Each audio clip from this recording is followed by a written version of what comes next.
నమస్తే, welcome to RP7 TV news. Mancherial జిల్లాలోని కాసిపేట మండలంలోని పెద్ద ధర్మవరం గ్రామానికి చెందిన గుమస మల్లయ్య సాగు చేసుకున్న భూమి వారసులు మనవళ్ళు మనవరాలు గుమస ప్రవీణ్, శేఖర్, నరేష్, దివ్య, రజిత, సరిత అంకుల్ ఒకటే డిమాండ్ చేస్తున్నారు. మా తాతకు సంబంధించిన భూమి మందమరి మండలం అందుగుల పేట్ శివారులోనే సర్వే నంబర్ 202/4 3 ఎకరాల 18 గుంటల భూమిని మాజీ ఉప సర్పంచ్ రియల్ ఎస్టేట్ వ్యాపారి శ్యామల శ్రీనివాస్ మా ల్యాండ్ కబ్జా చేసుకుని ఇల్లీగల్ పట్టా పొందారు. శ్యామల శ్రీనివాస్ కుటుంబంతోని మా కుటుంబానికి ప్రాణహాని ఉన్నది, రక్షణ కల్పించండి. రేపటి రోజు మా కుటుంబానికి ఏం జరిగినా శ్యామల శ్రీనివాస్ బాధ్యత వహించాలి.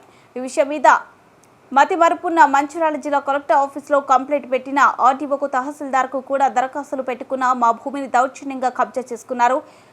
పట్టాని వెంటనే రద్దు చేసి మాకు చెందాల్సిన భూమిని మాకు చెందే విధంగా చేయాలని పోలీసు అధికారులకు కూడా కంప్లైంట్ పెట్టిన ఈ అధికారులు స్పందించడం లేదని గుమస మల్లయ్య వారసులు బాధపడుతున్నారు.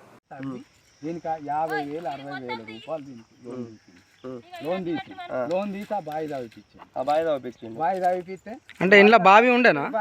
మనకు ఇంట్లో బావి ఉండే అప్పుడు పెరట్లా వచ్చినప్పుడు ఏం చేసిండు, ఆ పైసలు తాపెక్కిని తీసుకుంటా మనతోటి తవ్విపించుకొని బానీ లోన్ అప్లై చేసుకున్నాడు, కట్టుకున్నాడు, చేసుకున్నాడు.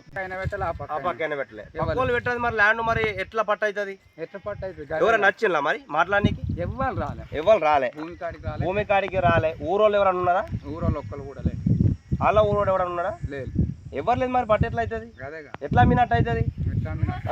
ఒకప్పుడు మనము డబ్బులు తీసుకున్నప్పుడు మనం ఏం చేస్తాం మనము చిన్నగా ఏదన్నాడు, సరే నువ్వు ఇన్ని రోజులు ఉన్నావు, మరి నేను తీసుకున్న భూమి కనీసం ఒక్క రోజు కూడా భారత గుమాసోళ్ళల్లో ఉన్నట్టుగా ఎట్లా ఏ రకంగా చేసుకుంటాడు?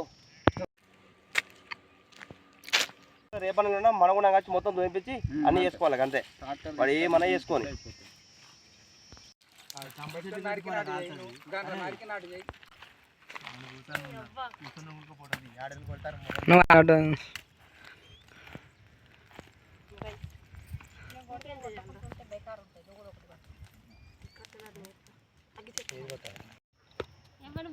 ఎవరి భూమి అయితే ఎవడ చేస్తాడు ఇలా వచ్చి.